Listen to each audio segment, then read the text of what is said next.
Bonjour, c'est Guy Millière et c'est ma vidéo hebdomadaire pour Dreuze Télévision. Cette fois, je ne la réalise pas à Las Vegas. Je suis en déplacement à Los Angeles où je vais donner une conférence dans 2 heures à peu près. Et je suis chez des amis dans le quartier de Bel Air, qui est le quartier le plus chic de Beverly Hills sur les collines.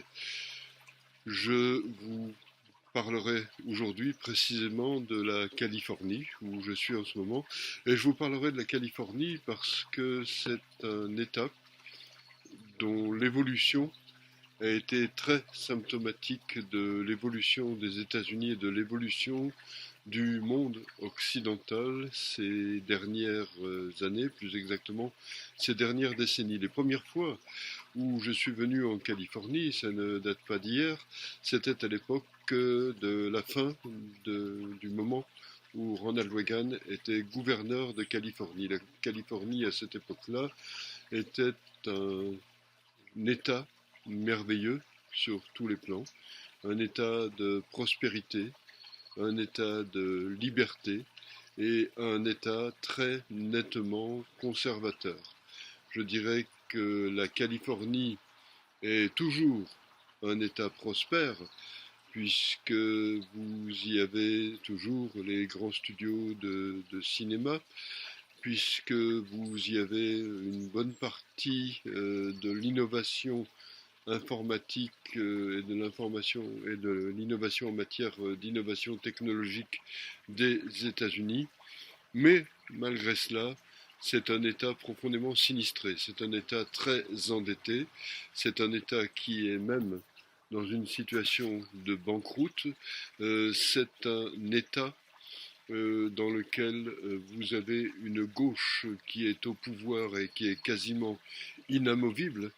Euh, L'un de mes amis californiens, Larry Elder, un commentateur de télévision, s'est présenté contre le gouverneur actuel, Gavin Newsom, et a obtenu 35% des voix, ce qui veut dire que les démocrates sont très très solidement installés au pouvoir et ils ont tellement trafiqué le fonctionnement démocratique de la Californie qu'il est quasiment impossible qu'un républicain puisse revenir au pouvoir dans cet État.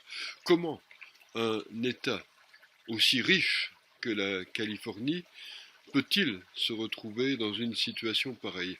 Je dirais simplement par l'utilisation par les démocrates de la technique de prise de pouvoir mise en place par Antonio Gramsci, le communiste italien Antonio Gramsci. Et je dirais que la gauche américaine a utilisé cette technique d'une manière remarquable pendant des années. Comment est-ce qu'il faut procéder pour parvenir à ce résultat? Eh bien, il faut prendre les universités. Je dirais que dans les années 80-90, je pouvais encore donner des conférences dans des universités américaines et en particulier dans des universités de Californie.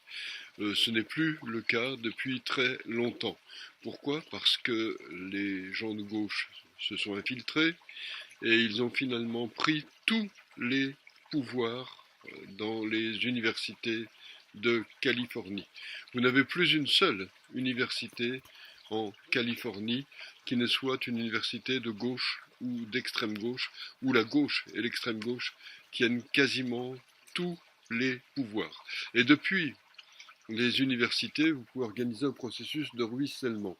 Les universités sont le lieu où l'on forme les juges, les universités sont le lieu où l'on forme les gens qui veulent devenir artistes dans différents domaines. Les universités sont des lieux où l'on forme les futurs enseignants du primaire et du secondaire. Les universités sont les lieux où l'on forme les journalistes. Donc vous avez un effet de ruissellement qui se fait, et ce ruissellement permet de contaminer toute la population et de lui faire subir un lavage de cerveau. Et donc à un moment donné, la population vote pour la gauche. Quand la population commence à voter nettement pour la gauche, que se passe-t-il? Eh bien, on commence à distribuer des allocations de toutes sortes, si bien que des gens deviennent dépendants du gouvernement et dépendants du parti qui tient le gouvernement puisque vous achetez leur voix.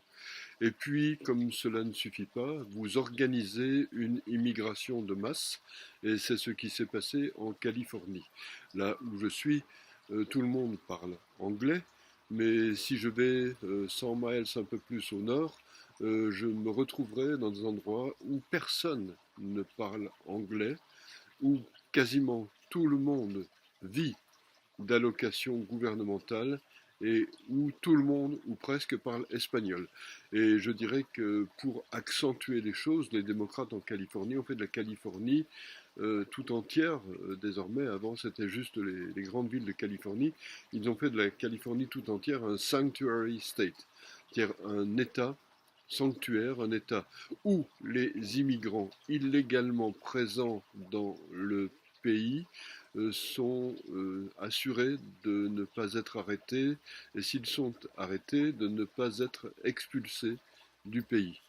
Voilà la situation de la Californie et je dirais qu'à s'ajoute à cela le fait que les grandes villes de Californie accordent des allocations, entre guillemets, aux drogués et à une multitude de gens qui sont en très mauvais état. Et donc, je dirais, pas du tout dans le quartier de Bel Air où je me trouve, qui est une forme de grande oasis, euh, vous avez pas ce genre de choses, mais si je descends vers Sunset Boulevard, si je vais un petit peu plus loin, je vais me retrouver à des endroits où les avenues sont complètement couvertes de tentes dans lesquelles vous avez des gens qui se shootent à l'héroïne, qui prennent de la cocaïne, une multitude de choses, et qui sont, je regrette de le dire parce qu'à un moment donné ça devient un choix, des épaves humaines. Et je dirais que cela, tout cela est accepté par les milliardaires de la Silicon Valley et par les milliardaires du show business dont un certain nombre habitent dans le quartier où je suis. Pourquoi est-ce qu'ils acceptent cela? Parce que je dirais qu'ils voient les avantages et pas les inconvénients. Les avantages pour eux, c'est d'avoir des domestiques qui ne coûtent pas cher, des gens qui s'occupent de leur jardin qui ne coûtent pas cher, etc. Et donc la Californie est devenue une société qui ressemble à ce que souhaitent les gens qui sont à l'origine du Great Reset.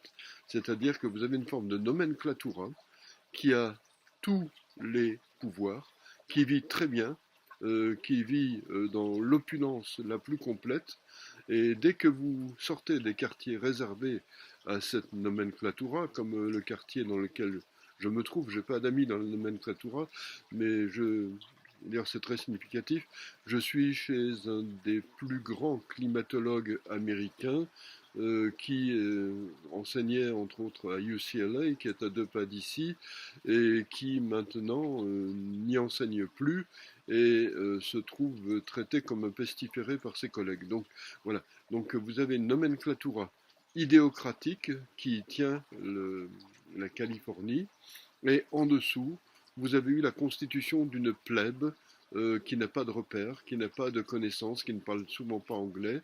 Et je dirais que la classe moyenne, au milieu de tout cela, se trouve détruite, se trouve pressurée. Je dirais que vous avez des gens qui quittent la Californie tous les ans, et la Californie, malgré l'immigration massive, perd des habitants. La Californie perd des habitants de la middle class, de la middle class et de la upper middle class, et ces gens vont à Las Vegas, où j'habite, où ils vont plus loin, vers le Texas, vers la Floride, vers le Tennessee. Et je dirais que cela explique d'ailleurs la situation électorale de la Californie. La Californie est un État perdu pour les républicains. Je dirais que ce que la gauche a fait en Californie, elle le fait dans d'autres endroits de la planète, dans d'autres endroits du monde occidental, et je dirais qu'elle veut le faire à l'échelle planétaire, et c'est ce qui est au cœur du Great Reset. Donc, je voulais expliquer cela, je voulais expliquer comment la Californie s'est transformée, comment un État qui était un État très riche est et qui reste à beaucoup d'endroits un État très riche, est devenu un État profondément sinistré. Il y a encore la possibilité de vivre très correctement en Californie. Là où je suis, on vit très correctement. Il y a d'autres endroits où on vit très correctement en Californie, mais néanmoins, dès que vous allez dans Los Angeles, j'ai pas voulu faire cette vidéo dans Los Angeles parce que ça me rend triste, j'ai connu un autre Los Angeles, dès que vous allez vraiment dans Los Angeles, vous voyez l'étendue des dégâts. Dès que vous allez dans San Francisco, qui est une très belle ville, vous voyez l'étendue des dégâts. San Diego, un peu plus bas, est préservé, mais je ne sais pour combien de temps. San Diego, jusqu'à il y a 2 ans, avait un maire républicain. San Diego a basculé démocrate et à mes yeux cela annonce le pire. Voilà ce que je voulais vous dire aujourd'hui.